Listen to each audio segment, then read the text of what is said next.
back to A Well-Designed Business. My name is LuAnn Nigara, and I'm so glad you found this podcast. Together with my husband Vince and our partner Bill, we have grown our company WindowWorks from the ground up. So I know and I understand the challenges you face in running your interior design business.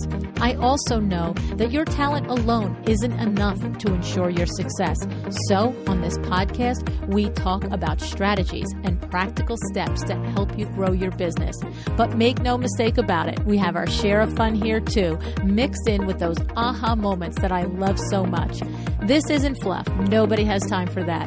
Whether you are a new interior designer or a seasoned designer, I am here to help you create and to manage the kind of interior design firm that you dream of.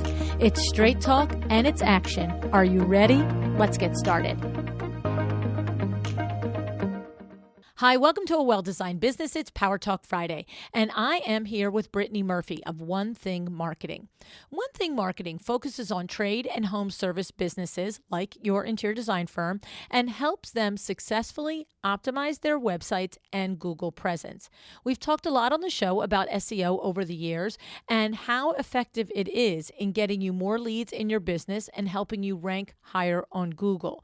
Previous experts like Jason Berkowitz and Daniela Furtado have talked about it, and also Sarah Barney talked about from her perspective as an interior designer how impactful SEO was for her business. Today, Brittany will be getting into all of the wonderful tips and tricks, but there's something else that she'll be teaching us that is super important. And I have seen designers, heck, all kinds of business owners struggle with this particular thing firsthand. And that is, how can we know when we are giving our money to the right SEO marketing company or not? Right? Frankly, the more information I get on SEO, the better it is. And with Google only getting smarter, you know, that googly man, he's always changing the game on us. It is so helpful to be on top of the updates or at least be knowledgeable about the best SEO practices. It's also helpful to know who to work with and who you can trust so that when you are entering this world and thinking about hiring a firm in this area, at least you have some information in order to make some good decisions. That's what I hope we accomplish for you today. Now, before we get into SEO talk, LuAnn University is getting ready to start up again, right? Understand something. This is not just any education at LuAnn University.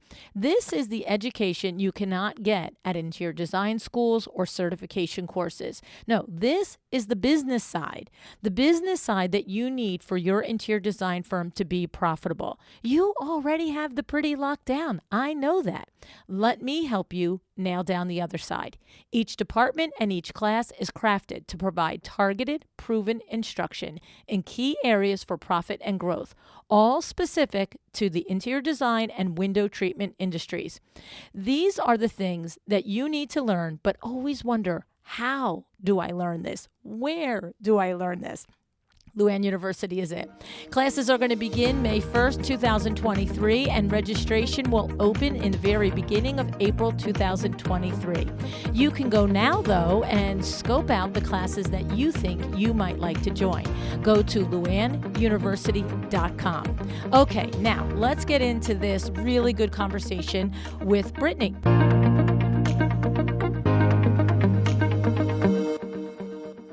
Hi, Brittany. Thanks so much for joining me on the podcast today. Thanks, LuAnn. Glad to be here. You would think that, SEO maybe is a dry topic and that LuAnn wouldn't get excited about it, but LuAnn is very excited about this topic. Brittany, I have to tell you, having conversations about vetting SEO experts and conversations about what to do about SEO if we're not going to have an expert and how to do it ourselves. All of this to me reminds me of taking my car to the mechanic and saying, I got a little noise. Can you fix it? I hate these conversations, right? So having somebody like you that's an expert, and I'm not actually interviewing you at the end of it. I have to decide if I'm going to hire you. I can just indulge myself in all of the questions and thereby allowing all of my colleagues to have the same experience. So thank you so much for coming on the show and letting me pick your brain about SEO, Brittany. My pleasure. I hope to be the SEO mechanic that actually speaks English in words you understand. That would be awesome. Okay, so I guess we need probably just a little bit of a primer on SEO for anyone that has heard the words and kind of has a rough understanding, but is thinking, yeah, I really not clear. So, what's our baseline information that we need to understand about SEO, Brittany? Definitely. So, technically, when we say SEO, we are talking about search engine optimization. So, what we are doing is we are optimizing our website well enough with enough clues, signals, and hints to Google.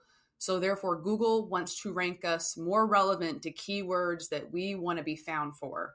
So, if we want to be found for interior designer in blank city, then you want to have enough clues and signals on your website so Google can see and match that best for its visitors. Okay. And I think probably most of us, I would even venture to say 99% of us at this point, are sophisticated enough in our knowledge to understand that we can't do what used to happen.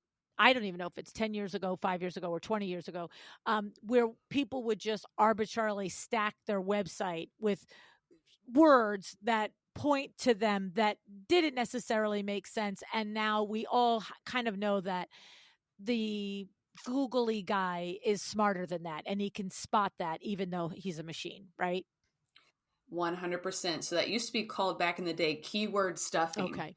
So if you were an interior designer in Cincinnati, Ohio, you could have a black screen or a white screen and your text would match the same color as your screen. So people would actually hide these words on their page, but they would just write over and over again, interior designer Cincinnati, Cincinnati interior designer, best Ohio interior designer, over and over Wow. again. So yes, it was back in the glory days, and about a decade ago with SEO, what I like to call the glory days when I first started into it, you could basically cheat the system by making sure you had that word on your website the most times. And that's how you would beat out your competitors.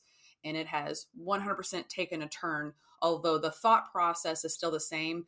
People in Google want the same thing. We want resources. We want better material versus someone is trying to say interior designer a million times over and over Right, again. right. And what's funny is I didn't even actually recognize that you would create that sort of just page with all of it after I was thinking, I didn't realize it was that. I thought it was, and I'm sure it was this too, but I thought it was only this, where you would have a blog post and you would just be saying, when we did this interior design project in Cincinnati, Ohio, we installed this kitchen and it was from the kitchen designer in Cincinnati, Ohio.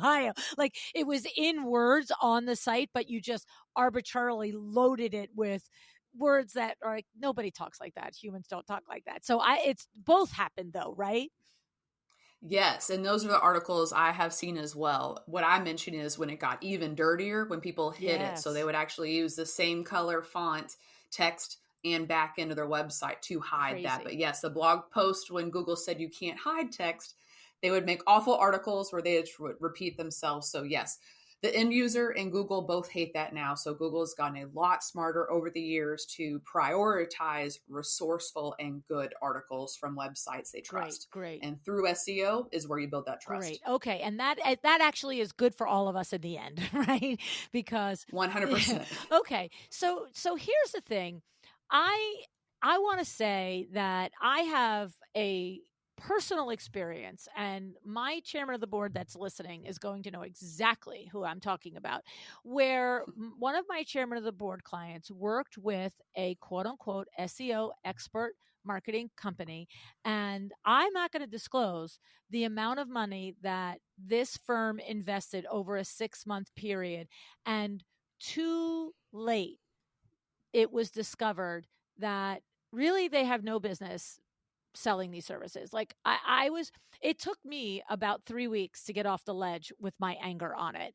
And honestly, my chairman of the board client finally just said to me, I'm moving on. You need to move on too.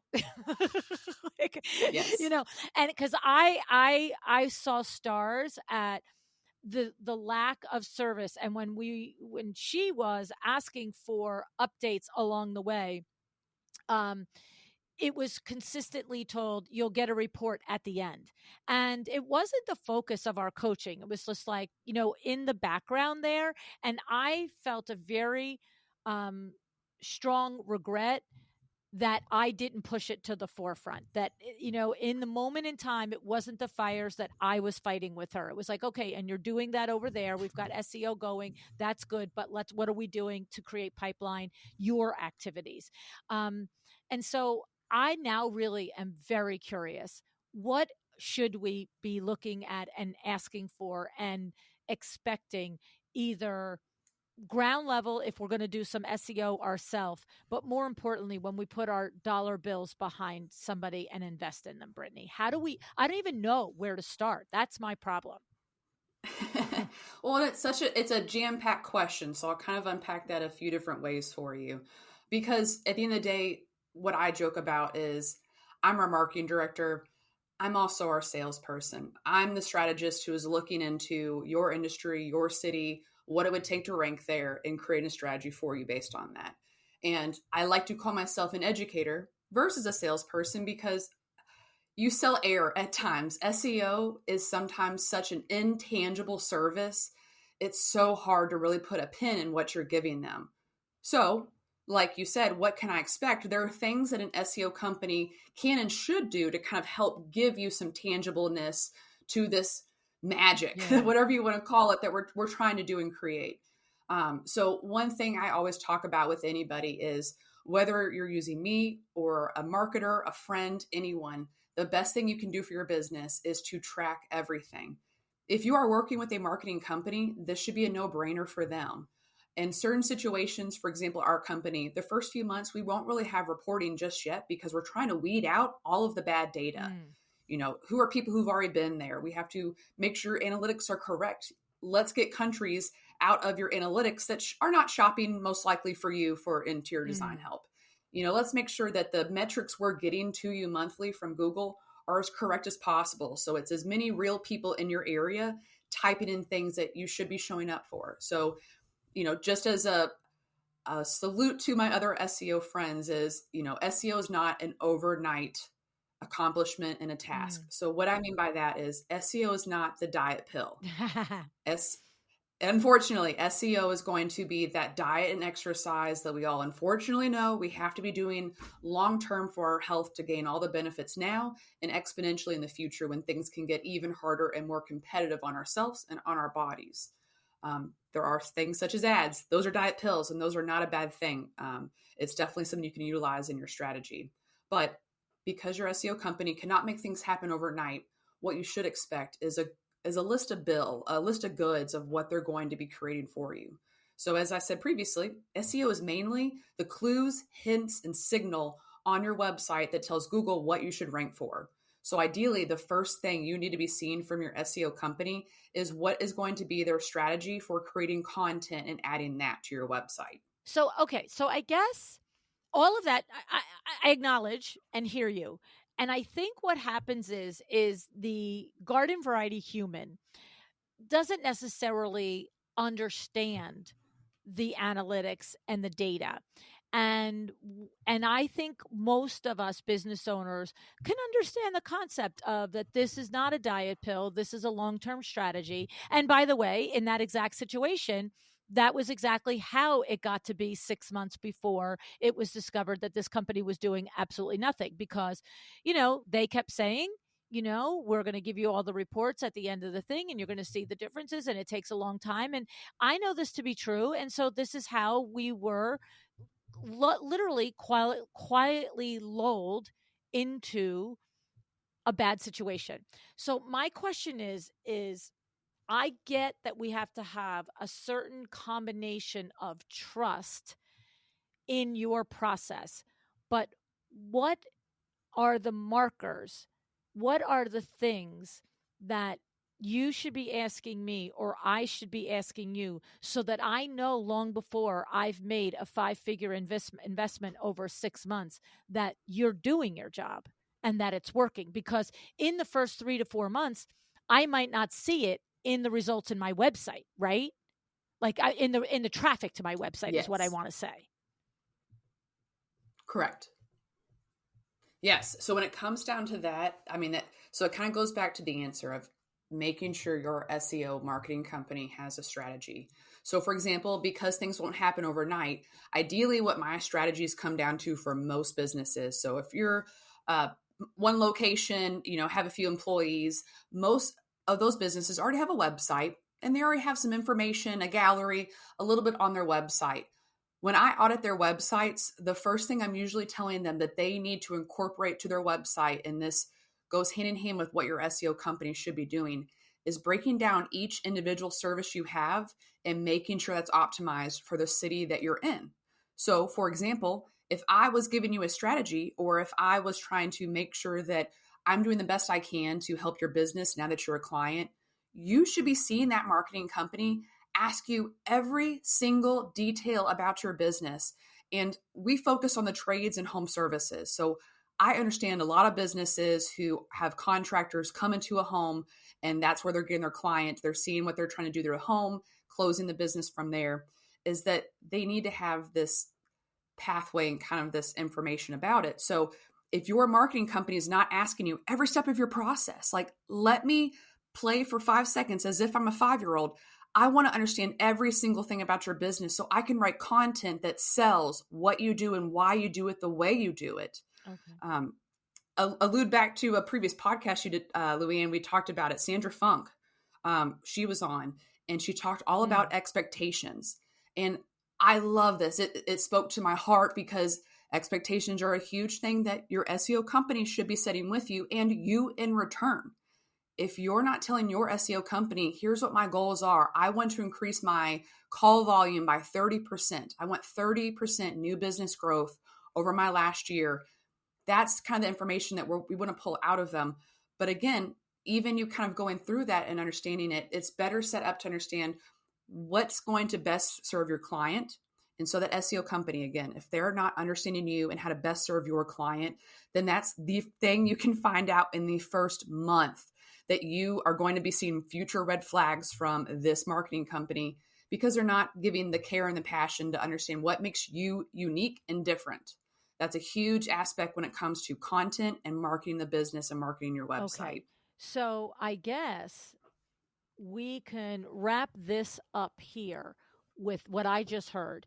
When you just said this company should be asking everything about you, really understanding what makes you unique and what your individual services are. And they need to find in their work the passion for what your passion is, like, and then when you said within a month you should know, so what it is we have to think to ourselves, if our inside voice is saying, I don't think they're really in with 2 feet, they're probably not in with 2 feet. And we right? Like, am I right? 100%. I mean, that's kind of the joke I tell anyone I talk to is I'm going to ask you a lot of questions, which you might get a little frustrated with, but you need someone to ask you these, because if they're not asking you, then who is? Who else is going to get into your brain and help you pull out these ideas? And that's why you're hiring a marketing company, in my opinion, Right. is you don't have the time to do this yourself. So you need to make sure what you care about, your knowledge, your passions, and what you think sells best your business is passed down to that person. And to me, it's not your job to force that down their throat. Right. It is your marketing company's job to ask you that and to get on the same page with you. I love that. And then the last and final thing, because then I'm going to ask you and you're going to share a lot of tips for if we want to kind of DIY a little bit of this, right? The last and final thing in that vetting process is what I just heard there is trust your gut. If your gut is saying something's not right, it's probably not right. And I have to say, for this particular chairman of the board client, by about 3 months into it, and I'm not even, she might even correct me, about 2 months into it, she said to me, blah, blah, blah, I'm not feeling, and I said to her, put him on the carpet. Put him on the carpet, ask for the meeting, ask for blah, blah, blah. But then the answer came back, oh, we'll get you your report at the end of the 6-month contract. And you see, neither one of us pushed on that. Neither one of us went, why in 6 months? And for like what you're saying is that should not be the case. And how do you how should you not have to sign a 6-month contract with no questions asked for working with a legitimate SEO person? Like, I get it. You need 6 months to make something happen. And if somebody has an unreasonable expectation and after 1 month wants to let you go because nothing happened, well, of course, nothing happened in a month. But how do you get out of it if you really are understanding that this person said a lot of things but didn't deliver after they got the money in the contract? Yeah, and to be honest with you, LuAnn, what I actually ask people, if you have that proposal, if you don't mind, send it to me. I'll help compare apples to apples. And the problem with what I'm seeing with it is those proposals don't actually have a tangible list of Yep. goods of what they'll provide at Mm-hmm. times. So what they're being able to go toe to toe with you on is the fact that, well, we said we've created a strategy. Right. Okay, but what Right. else? Well, it's they don't have to sometimes hold themselves accountable because they don't have that. So it's kind of where you do need to get into the weeds. And the other thing is get into the weeds about your contract, the scope of work, and the contract or the service agreement that you're getting into.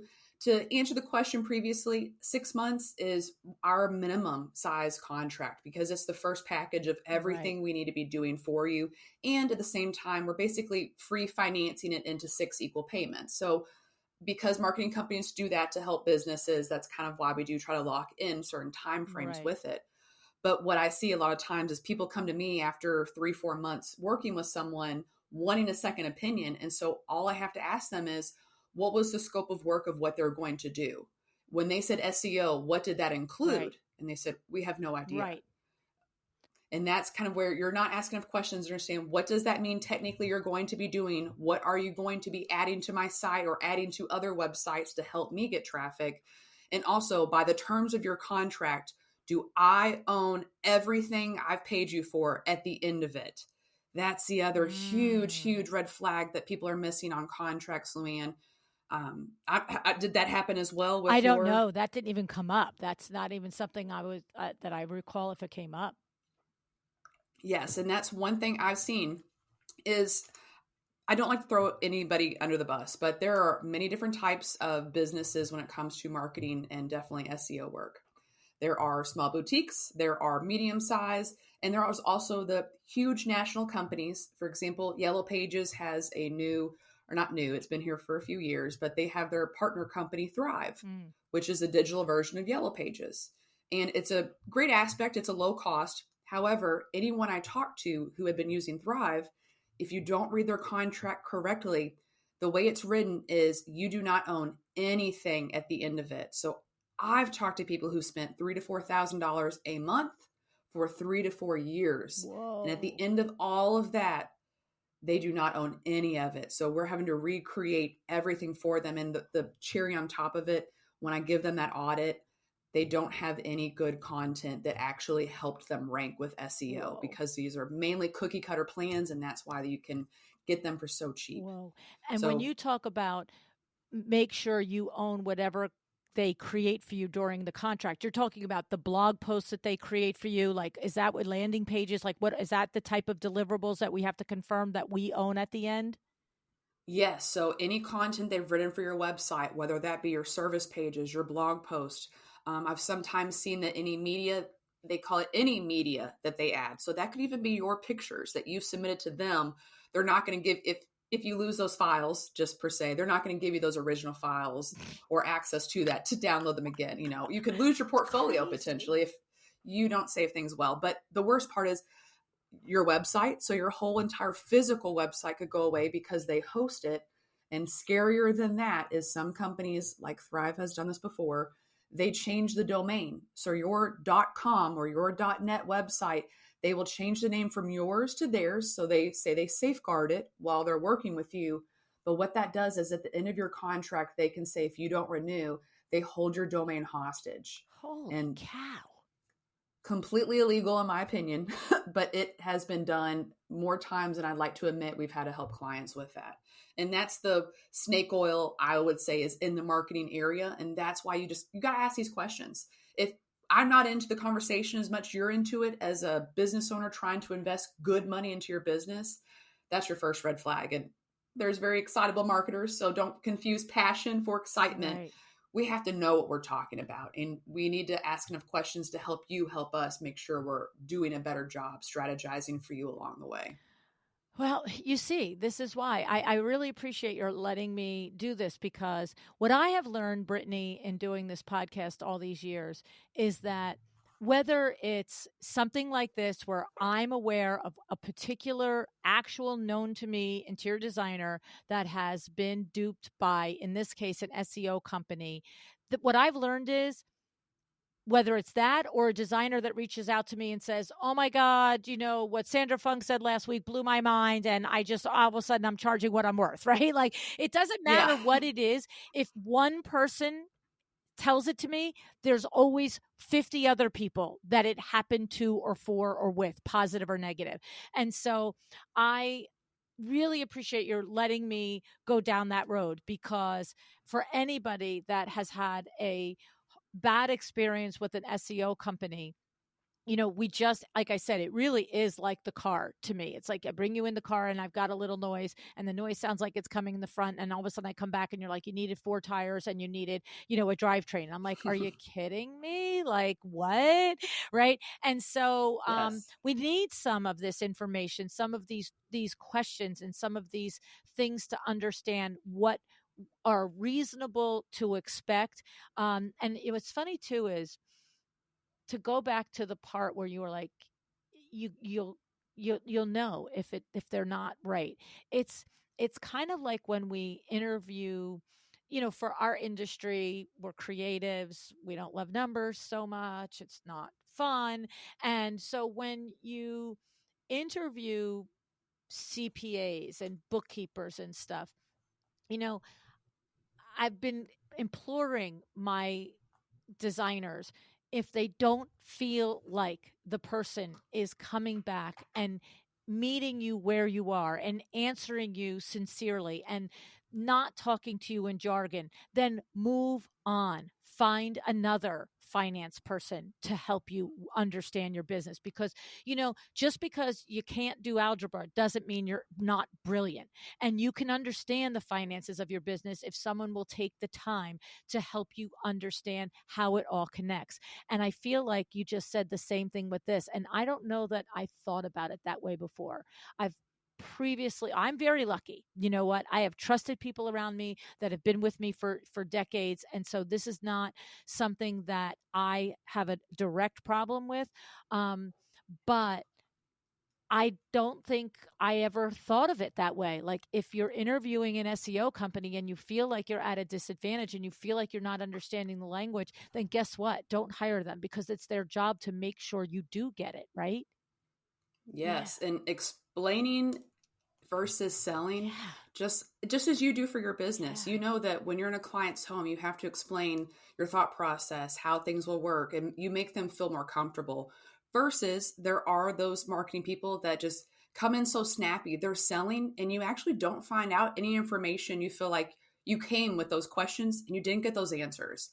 That is always the hugest red flag I tell everybody, is if you signed up for a free strategy session, a free website audit, and at the end of it, you have more questions and none of the questions you came in with really got answered completely, just run. It's not good. Right. That is your gut telling you something that you should just be listening to at that point.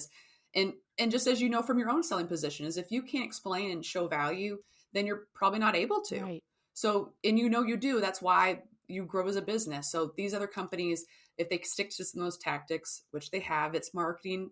That's the beauty and the beast of it in that sense, is they can manipulate things to sound better. So just ask those questions, and until you get the answers you want, that's really kind of where it comes down to at the end of the day. Because I had a question for you, that person you were talking about with that other SEO company, with those reports, were there any other tracking they were going to be doing? Because that's a Horrible. huge thing. It was horrible. And that's the thing. It was horrible. And the fact of the matter is it was, I keep using the car thing, but we're both looking at each other going, what the hell does any of this mean? Like, this is like insane. Like, right. And the reports were delivered in such a way that it just made you just look at it and go, Like, these are the things, like, thankfully, I'm an old lady and I know I'm smart. Like, I know it, but I'm like, I don't understand this. You know what I mean? And so Yes. I mean, full disclosure, Cole Heimer is my creative director of Glory and Brand, and she's my go-to person with all things like this. And she doesn't even provide SEO services. It's not her wheelhouse. But I just said to her, Nicole, I need you to please, for me and my chairman of the board client, I need you to read these emails and to read these things. And literally, she, reading them, giving us the answers to say, and this and that. And I have to tell you, at one point, I didn't even understand the questions and the answers that she was giving us to say. And I'm just like, it was insane. And that's when I tell you, we were going back and forth. And finally, my chairman of the board was like, that's it. I'm done. I'm like, she's like, here's what I learned, that they are not honorable. I'm out. Like, what am I going to ask? What am I going to, she got very philosophical before I did. And the reason I let it go too is because really, what were you going to say? We want 6 more months from you at no charge? Like, no, like, we don't want you anymore. You know what I mean?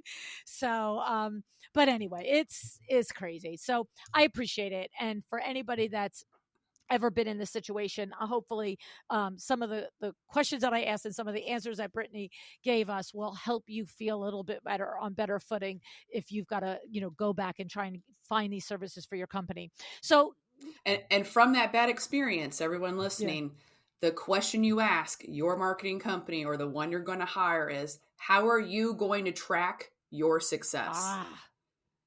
Because if their answer is shortfall of what you need to hear, and every business can be different of what their KPIs are, we can be honest about that. But the biggest KPI I use is calls. Physical humans that are calling in, or real humans submitting a form at 2 a.m. because they hate the way their living room looks. Those are what we use as our end data. And if they're not going to be able to give you information such as that, ask them why, and push on that and push on that, because it's one thing they probably showed you, like impressions or clicks. Yes. It doesn't matter a damn thing about impressions, because guess what? That does not mean they liked you enough to call you. That just means you showed up. Right. No, that everything that's past that's a real client. All that nonsense. Oh, well, you've had 60,000 more impressions than you had like the day before we hired you. Like, it was like, so what? What does that mean? Yes. Yeah. So we use call tracking, and that's what I would tell everybody use for your business, whether you're doing this in-house or you have a marketing company, is you can use call tracking. We like the service called CallRail, but please use your own research to find what you think works best.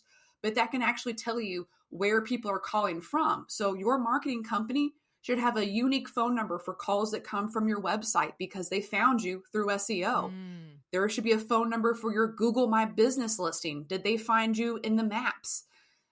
Ads, social media, billboards, print materials, anything you're doing marketing-wise, your marketing company should help you track that, because that's the only way you're going to know at the end of the day as a business owner, where's my money going and where is it coming back in successfully, so I can spend more money on the avenues that are bringing me in business. I love it. So, wow. So this is leading me into the part of the conversation where we're going to give some advice and tips for people who are going to do some DIYing, which I have to say, I'm not a big fan of DIYing something so technical that I can hardly understand how to hire somebody, let alone do it myself. But you know what? There are a lot of people in our audience, Brittany, that do have skill sets for this stuff and have people on staff that have these skill sets. So are those, so do we go right into some DIY tips starting with those call tracking, or is that literally above our pay grade and you have to be using a marketing company for that?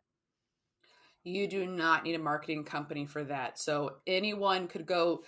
As I said, it's just the program we use. You can use many other ones. There's even things like ServiceTitan or other CRM systems that will do call tracking for you.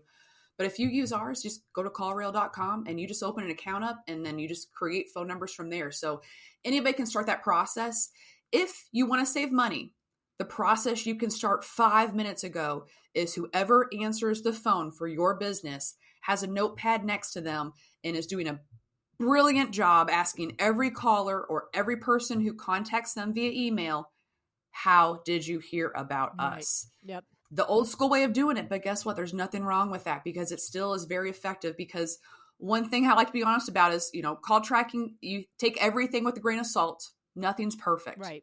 They could have seen something else and then they came to your website, or they saw your website and then they eventually called you from a magazine ad. There's a million avenues they'll eventually get to you.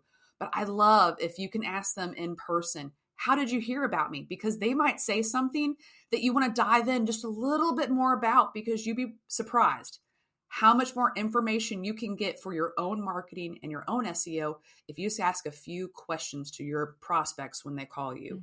So as everyone is hearing me, there's no excuse to go ahead and start call tracking.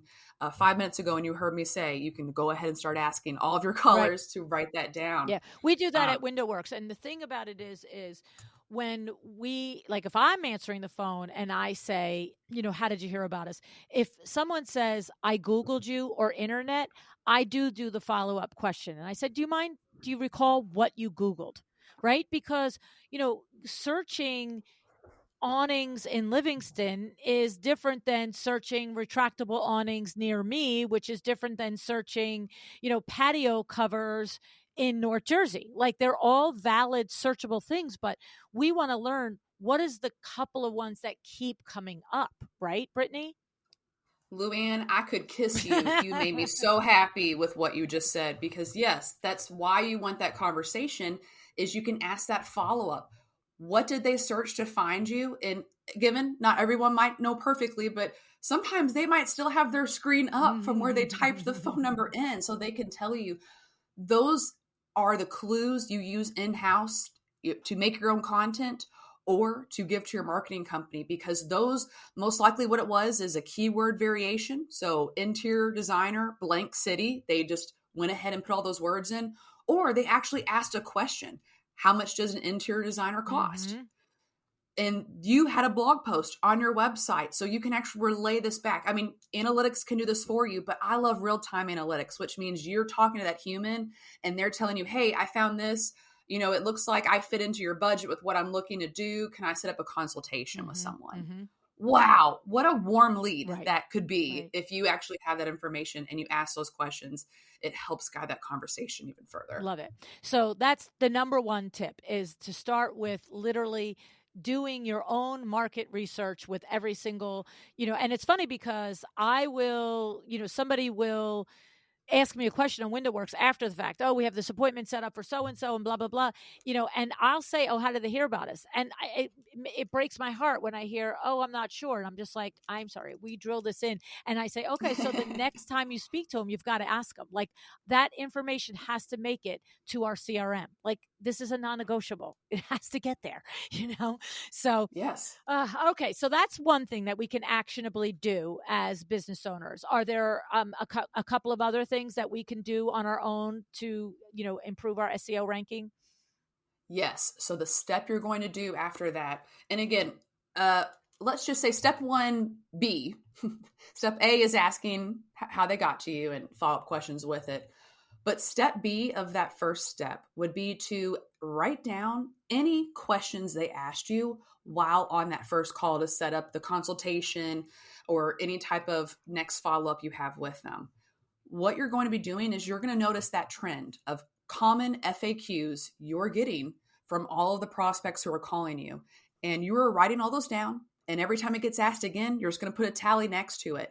If you did this for a few weeks, depending on how many calls you get, or a few months, you're going to have a list of probably 10 great blog post ideas for your business that you have got to write. Wow. Because if people are asking you, we all use Google to do a pre-research for us so we don't sound stupid when we call anybody. Right. So before they asked you, they asked the knowledgeable Wizard of Oz, which is really Google. They asked it to them. So what greater way would it be to therefore have that information on your website so they could hopefully find your website, that blog post. They see the authority that you have in your industry, in your city, because you're answering everything for them. And the beauty, if they're on your website, and like Nicole, she's doing great with branding and website design, is we're getting them through SEO. And then she is beautifully showing call to actions to get them over to your portfolio. Wow, look at what we could do for you. Now, wow, here's another call to action to go ahead and book a consultation with us. That's kind of the ideology of what you want to have clients come in through. if they're going to be using their best friend, which is their phone, Right. and typing things into Google to find someone to help them with that need. Wow. I love that.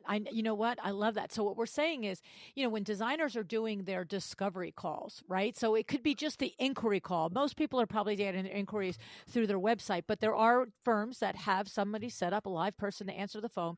So it's both the inquiry call, which could be quick to set up a formal discovery call, and the discovery call. It's like, write them down. What do people ask me, and do it for a month or so. Start recognizing, and then go create the answers to these questions in a blog post. That's genius. That is exactly it. And twofold as well. Just don't think this is for SEO. Do a good job on them Sure. because they're your new sales material. Sure. Right. Sometimes people want to read things on their own. There's a huge range of personalities we have to consider. Not everyone is just like us. Right. So if you have that client who, because this is a big purchase, wants to look at any marketing materials you have, your portfolio, if you have a little pamphlet of resources for them, or if you email them a list of different things to see, you have those resources in there so they can see your answers, exactly how you want them to know about it, versus typing in how much does an interior designer cost, and they get someone else's website, or worse, one of those big magazine websites that barely answer the question. And, I know. and instead you wish it could come to you. Yes. We want them to come to you, not House, not Home Depot, Right. not Lowe's. They should be coming to you for this information. Right. And I love that you said that you're doing it for the benefit of both the SEO search, but also the benefit of showing your expertise and your credibility, and that you are a human that has thoughts and feelings about how interior design services are charged and what they're worth, right? You're giving that consumer the education that they need in order to make a good decision about whether or not to look into seriously hiring an interior designer. Yes. I love it. And all these little questions, again, they are things that are going to bring more trust and authority to your prospect, but they also double as trust and authority signals to Google, because what everybody thinks is adding tons and tons of blog posts and pictures to my website, I'm going to rank immediately, or this is going to be what blows over the top. It's not how often you're adding content. It's the quality of that content you're adding. So that's why you want to make sure it's good, but also it speaks to the questions that they have, and you're putting your good time and expertise into writing these. So you're answering the who, what, where, when, why, how of whatever service you have, or whatever common question you're getting from all of your prospects. That's the winning juice when it comes down to it, because what I joke about is my ideas come to me usually between 2 and 4 a.m. That's when I decide, I need to get this fixed, or I need to call this contractor.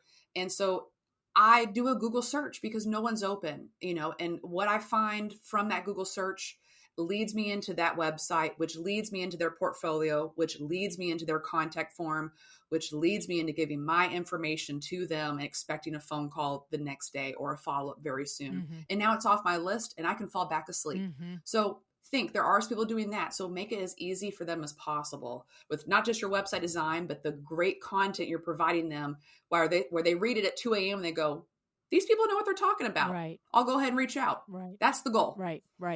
And is this a thing? Like, I feel like, I don't know if this is like a gamer situation, like the stacking, the stuffing, the word stuffing thing, but is it also, maybe it's not a gamer thing, maybe it's just a benefit.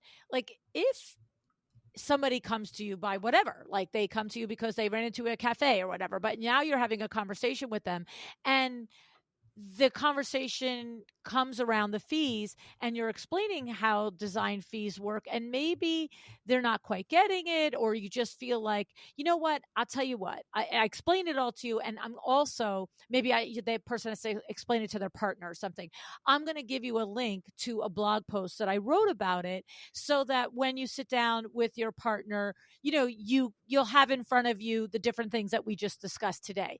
Like, the more people that go to that, and we're giving it to them, and Google is finding it, but is that also increasing, like Google saying, wow, this page keeps getting opened over and over again? Is that a thing, or that's like, no, that's like gaming stuff again? Good question, because people used to think if they ran ads, then all of that traffic into their website would show Google that they should rank higher. And Google, surprisingly, is smarter than that, right? So they know where that traffic comes from previously. So if they know that comes from an ad, they don't mark it as organic. So they know that this was a direct click to it, not because of a relevant search. Okay. But again, the beauty of you sending them back to your website, just like on social media, share those blog posts there. They're going to be able to have that information there. And if they're on your website, they're perusing more pages of your website, therefore spending more time on your website.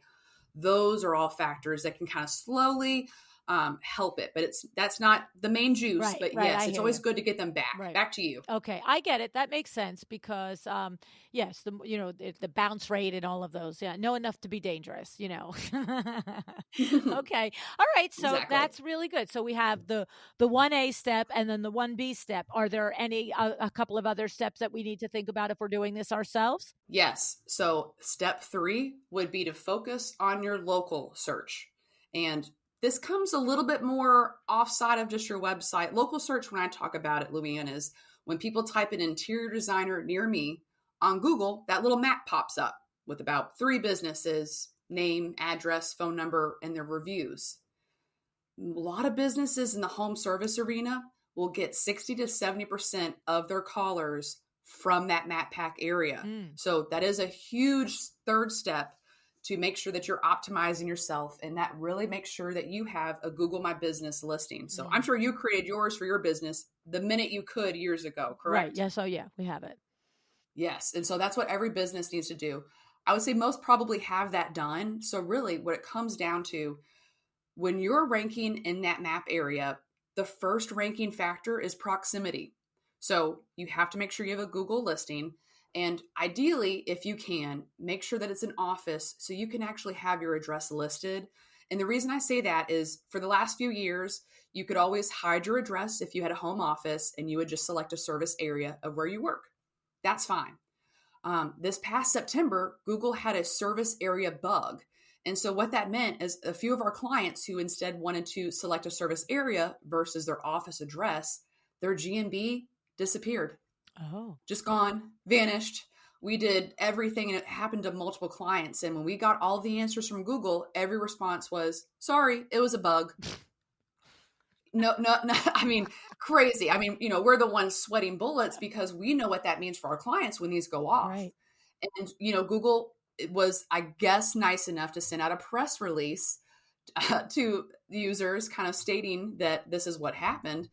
But that didn't do justice for those of our clients who the bug just completely wiped it off. So you have to safeguard that. So I would suggest just the trends we're seeing moving forward is ideally down the road, you want to have a real office. And Google is not allowing you to have a UPS, USPS box, none of those PO boxes, no co-working spaces either. They really are cracking down on that. So if you rent a space out with multiple people, they're not really wanting you to use those. They want to be real legit businesses. So can I just say how exactly patently, literally absurd that is the new trend coming off of the pandemic, where everybody and their brother is working from home. I mean, what is that? No, I mean, seriously, if you said to me 5 years ago, oh, the trend is Google wants an actual office address, my brain, I never would have said it on air, but my brain would have said, of course, a grown-up business has an office. That's what my inside voice would have said. I promise you, right? But in 2023, my inside voice says, are you kidding me? Doctors are working from home doing telemed now. Yes. So I don't want to say that Google's blacklisted me because of the things I've said to their reps. But I've had many course of mean words with them because you're exactly right. I mean, we're in a different environment now, and Google got worse during it. They actually laid off employees. And so when GMB issues happened, it was weeks to get response versus days. And that is, again, just a tremendous problem that kind of happens with it. So I don't know. I'll tell you the truth, LuAnn. The reason they're doing it, unfortunately, is because of SEO people. Sadly, that is, I'll be honest, a big truth to it is because before they've cracked down on this, a way you could rank around town was to basically have all your friends and family have an office for you where you would have an additional Google My Business listing. So that way, if you Oh were in my Seattle, you could God. be a few different places 20 miles around and cover that city beautifully. Because again, the number one ranking factor for your Google My Business listing to show up in Google in the maps is your proximity. So Oh my being closer God. to the client base you want to be, if you want to be in that neighborhood and do all of those homes, well, then they would have a family member or a friend basically claim that listing as an office and then hide the address. And now they just had this basically circle of different offices around town. So People come up with the it's, craziest stuff to get around systems and we're loopholes. creative, aren't we? Yeah. So, I mean, they've changed their way around that, but we even work with a lot of people who are trying to expand. So they are able to find an office because they want to get further and further city exposure. Mm, So we're finding ways around it. But yes, it's because people found the cheat code to it of just popping up offices, just like they used to stuff those keywords into those yes. blog posts. Google's changed the algorithm, they've cracked down. And so that way we can't do these things. So, follow up to our very first thing we talked about. Make sure when you're talking to your SEO company, you're understanding that they are doing as many white hat SEO tactics as possible. And what I mean by white hat is they follow, if there was a book from Google, from the gods of Google to tell us how to do SEO, they follow that guideline book as closely as possible. And there are guidelines by Google, and they just come down to summarize very simply: create good stuff, Okay. have great resources. And so that's what you should expect from your SEO company. So when I'm telling you in that step 2 to write that content, what I mean by that is, again, you're writing a good quality article. Over 1,000 words is a great place to start. I know that seems like a mile for some people to run, but if you can get to 1,500 or 2,000 words, when you're writing that much content, you really are answering who, what, where, when, why, how. You have a 100% complete resource for your client who finds you, for Google to show them how trustworthy you can be and how helpful you can be to their visitors that come to your website. And at the end of it, like you just said, you can use those articles in your follow-up communication with those prospects so they can read that at their own pace to get all the answers that you said in person. Because at times, if they see price or if they see design, their head's everywhere. And so for them to follow afterwards with that to get more information and absorb it at their own pace, you are more likely to close that person because you've gained a lot of trust and you've given them a lot of education, which Hmm. I think is a very, very high skill that if a salesperson does that, they get the business Right. because the person knows they care about them. 100%. 100%. And just to go back, because so many interior designers do work out of their home and don't really want to disclose their home address. There's no workaround. It just is you're not going to show up on maps, so you're going to as high. And so if you're not willing to give it up, which is totally understandable, then you're going to just have to lean into some other of these strategies and tactics to get your ranking up higher, because the map thing you just have to say, sorry, I'm not participating. Well, that's just what we're seeing right now. So Yeah. take that as a grain of salt. But the ways to work around that, yes, would be to add more content to your website, because the higher you can rank organically, the more likely your listing is to rank in the map area. So even Okay. if you're just a service area business, Okay. that can work for you.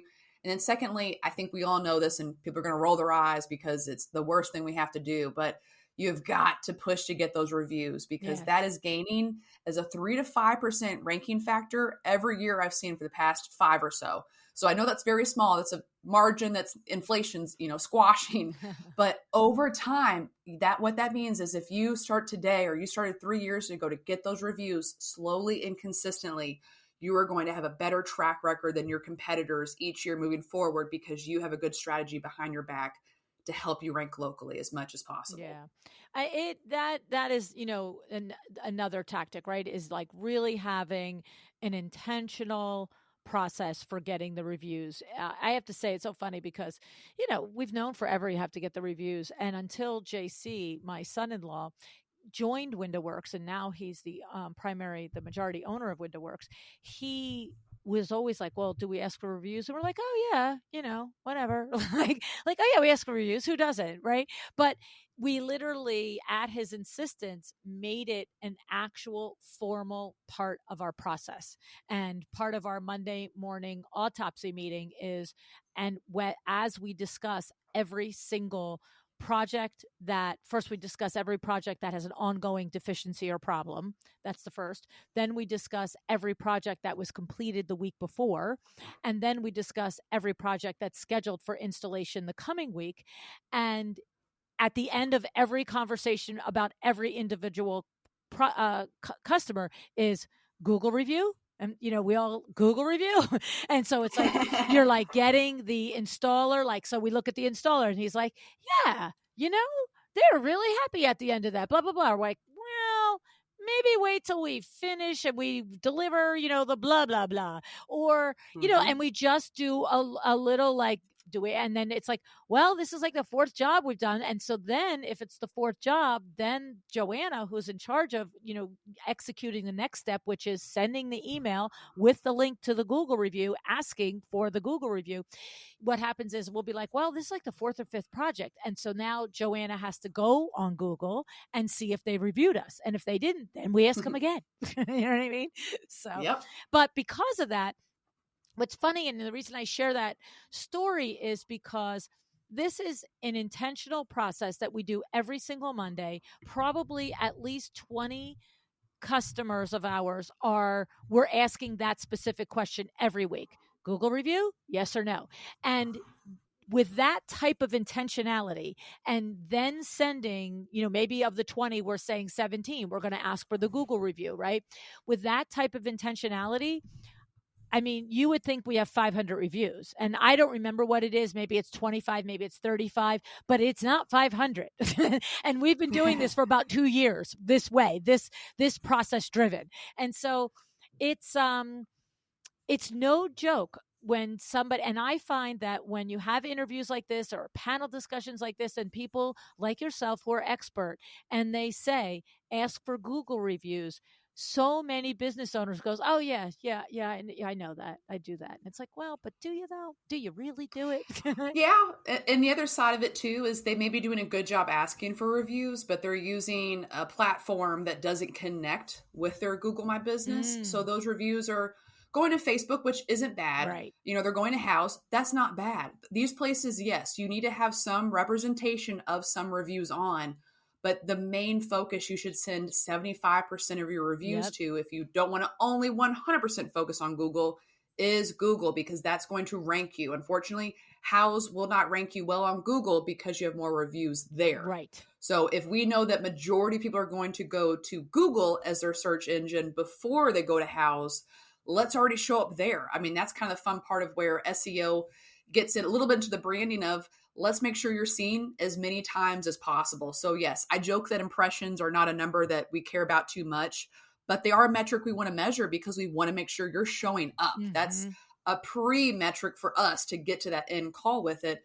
But yes, those things do go hand in hand as much as possible. The funny joke I was going to tell you, LuAnn, is if anyone after listening to this says, I still hate SEO, I think it's a joke, I think it's snake oil. It's just, it's that diet pill that did absolutely nothing for me. It is something, again, you have to be with the right person and you have to be consistent with, just like your reviews. That's a slow and steady game to go there. But I did pull up some metrics for you because I love to give just a little bit of numbers for those who are data driven. Is in the USA, how many times do you think people search for the word interior designer a month, LuAnn?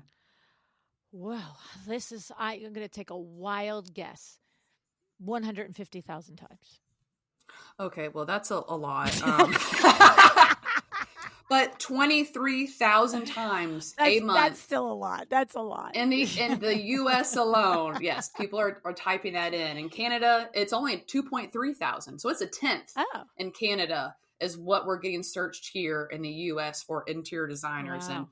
But the funny part, LuAnn, you're not wrong about that 150,000 because the variation of all the other words, like interior designer near me, like that's another 17,000. Okay. On top of your 23. Yes. So yes. So every version of interior designer New Jersey, interior designer near me, interior designer services, like is probably much more like the 150,000.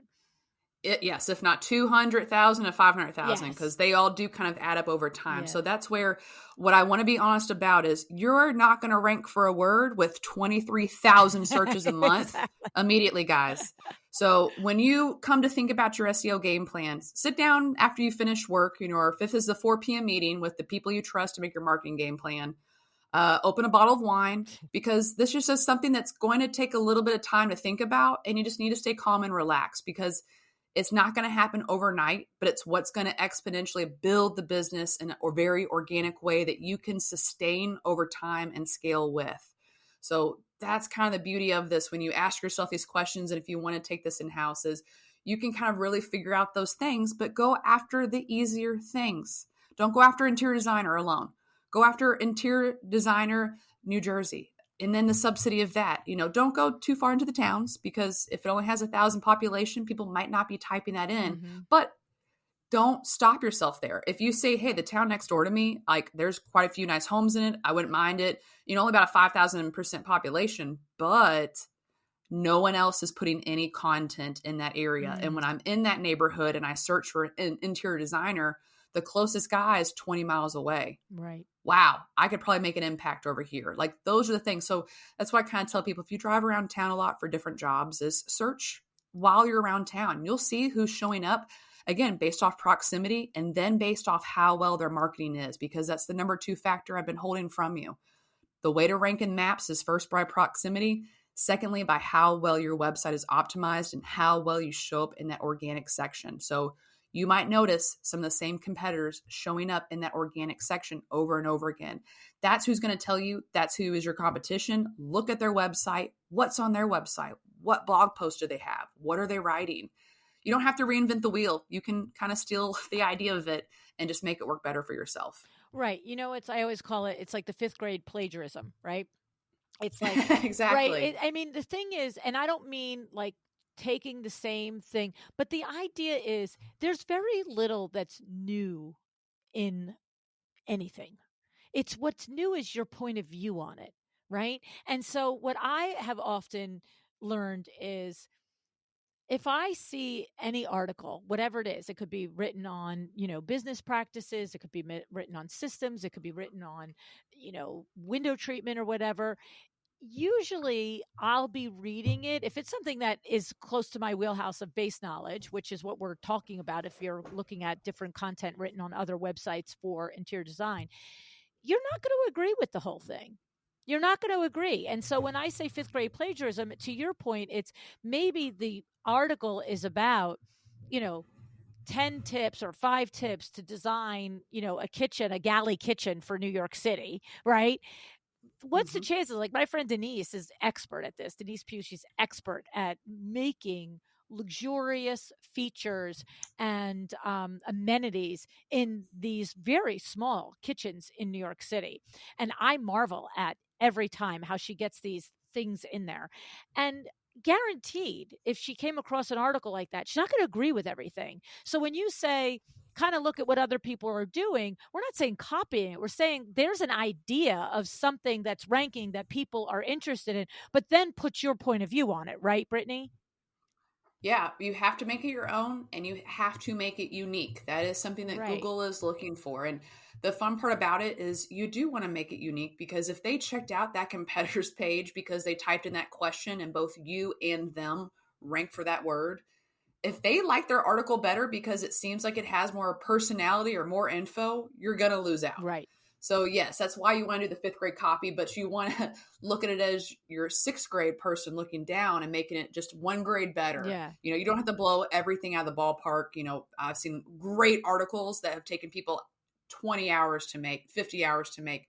They're great, but I'm not saying you have to put that much time into one unless that's what everybody in your market is doing. And for someone in New York doing interior design such as that, her competition may be having that type of content. And that's another clue that how much work are you going to have to do to outbeat them? And that's exactly the same tools and tactics I use for anywhere anyone that's not in the same city as me is to understand what that competition level looks like in their city. 100%. So good. Well, I mean, we've been talking for an hour. I could probably keep going. I say that almost every show, but it's so true. I get so involved and like, there's more to learn. So you do have an ebook though, that we can get, the whole list of different things and different best practices. Tell us what's in the ebook and how to get it. Yes. So on our website, we have an ebook of the 9 marketing tactics you can use for your business if you are in the homes or trade service fields. So my interior designers, this is the book for you. And it's mainly going to tell you more in detail all the things I kind of told you today, and even a little spoiler alert on how to pick a good marketing company if that's the route you want to go down.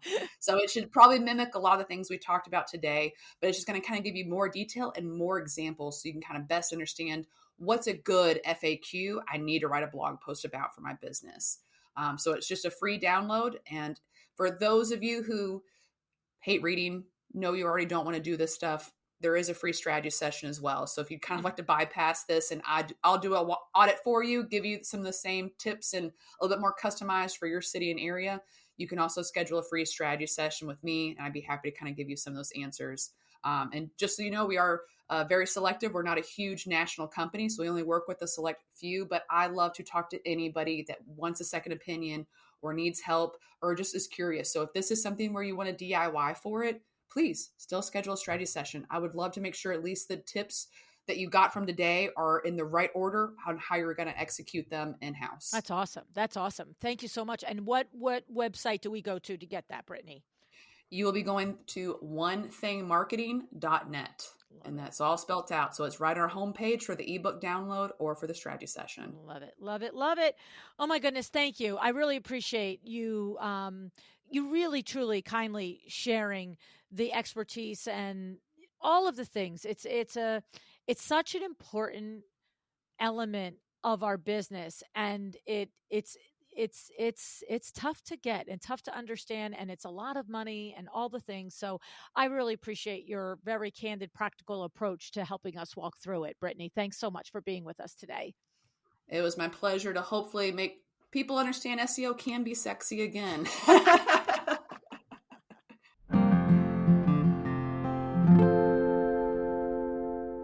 Okay, so not being SEO experts ourselves, you heard me. I want to know how we do this. How do we know we are hiring a reputable company? And I think Brittany offered some terrific advice on this, which I am thrilled. Yay, yay, yay. So number 1, the first thing is that the company should lay out for you is a strategy. Right? It kind of makes sense, but just like bringing our car into the mechanic, you don't know what you don't know. And it's easy to miss this step. It's easy, what I have found, it's easy to not put their feet to the fire in being specific with this step. Okay? So Brittany's saying, no. They should have a plan. They should know how they're going to get you from A to Z. And she also said, if they aren't asking you every single little thing about your company, then that is the red flag right there. Because the first step she described in being able to develop a strategy for your particular interior design firm is understanding you, your business, what makes it different, and your particular goals for the SEO campaign. So love step number 1. Step number 2, they should be explaining to you how they will track their work and progress along the way. Brittany uses a call tracking system that tells the people that she's worked for where the calls they are getting came from. Right? And they tell them if they found them through her SEO efforts. She wants to know if what she is doing is working. She's not afraid of the results. You see, that's also like a little tip right there. I think if the person you're working with isn't really interested in tracking themselves for you or for them, kind of suspect, isn't it? All right, number 3, Brittany educated us on being certain that at the end of the contract, we own all the assets created during the contract. I mean, who would have thought to ask this? I, in a million years, never would have thought to ask this. Your whole website could go away because it's hosted by someone else, or worse, they could hold it hostage if you don't renew with them. This is literally crazy pants to me. And it reminds me of an experience that many of us had many years ago with they who shall remain nameless. Okay. And if you've been with me a long time, you know exactly what I'm talking about. And if you don't, sorry, not going to say it out loud again. Right. So the thing is, what if you aren't quite at the point of hiring a marketing company to help you with your SEO? This is okay too, right? So Brittany also gave us some steps in helping us improve our own SEO ranking. All right. Now, number one, she said you can do call tracking on your own.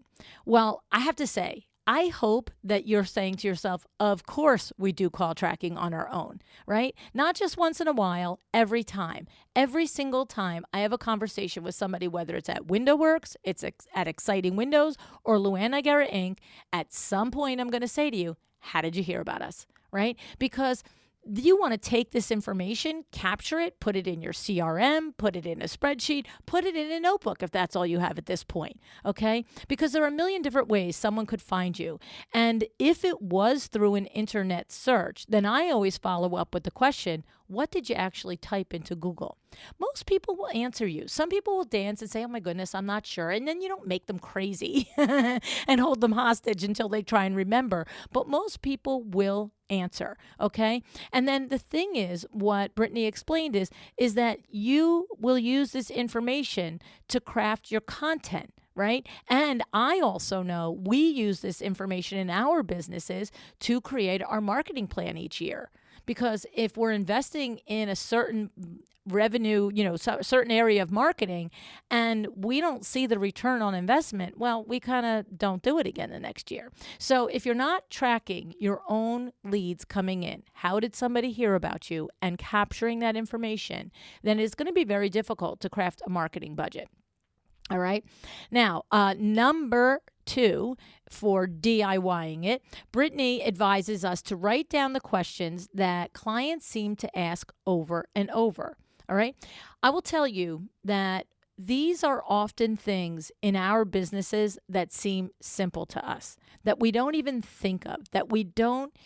It would never occur to us that a blog post on this would be super interesting, right? Or a story on Instagram or a reel would be interesting on this topic. But the truth is, when you do pay attention closely to the things that are coming up in your discovery calls, in your consultations, even, further through the process of your projects with your clients, you'll start to say, everybody seems to ask me this, or most people seem to want to know that, or most people, I seem to have to explain it to them like 19,000 times, this one part. And then what Brittany is saying is this becomes that list of blog posts, because if your garden variety human clients are interested and don't understand it, then that means there's a gabillion other of them on the internet searching for the answer. And that's what she's explaining to us. And I love it. I think it's so good. All right. Now, Brittany also explained, number 3, that this goes for whether, and this tip goes for whether you are hiring out or doing DIY, that SEO takes time, that we have to be patient, we have to be diligent, and we have to be consistent. So that's a good tip, whether we're hiring or we're doing it ourselves. And then the other thing that I also just want to kind of end this with here is, if you do decide to hire it out, I have to say, the biggest takeaway I had from this, and you heard me, I just had this experience with my chairman of the board. We were so highly disappointed at the service that she got.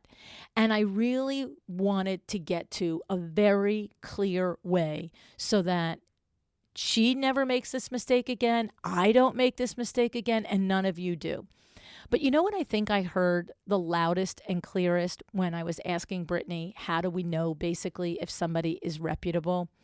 Is what I heard is we have to listen to our inside voice, right? You may not know how to do SEO, but you do know when you're getting those little tingly spidey sense that someone is, just full of it, right? And when you do take the time to call them out on the carpet, and if they cannot adequately, respectfully, and fully explain what they're doing for you with your hard-earned dollars, then I just say get out, turn around, just leave. Just get out of the thing. Either don't sign the contract, break the contract, do whatever it is. We've all been here, okay? If you've been in business more than a minute, you have been in a business deal that you found out too late was not a good decision. Everyone. I don't know anybody who escapes this, okay? But I do know that this, even me, after 40 years, fully committed to listening to my inside voice, really was like, that's actually the clearest actionable step. That if the person doesn't sound like they know what they're talking about and they can't make it so that I can understand what I'm paying for, then I need to get out. Right? I've said it over and over again about accountants and lawyers. If your CPA doesn't meet you where you are with the level of knowledge that you have, then no, move on. They can't talk CPA speak at you. It's your money. And so I was like, whoa, it's the same thing that I know, I already knew, but I needed the reminder. So I hope that if you needed the reminder, that you heard it today. We know best. When we feel like we're getting taken advantage of, we probably are. Okay. So thank you, Brittany, for that. I really appreciate it. And of course, she has her free ebook, 9 Marketing Strategies Proven to Increase Leads, that you can download. And the ebook takes it a little further than what we went today, because I did kind of wrangle her in the one topic that I wanted to talk about, right? So, and she also is offering a 30-minute strategy session. It's basically an audit with some customized tips for you and for your website. Okay. So you can access Brittany and all of her freebies at onethingmarketing.net. Okay, of course, the links and the shows that I mentioned will all be in the show notes. SEO is an important element to our businesses. It can be pricey, and Google and the googly man are ever changing and ever growing. So it is important to be well educated in this area, and sometimes that means investing in the right experts to help us. Okay? All right, thanks tons, Brittany. I appreciate your being here, and thank you for showing up today. I appreciate you. Decide to be excellent.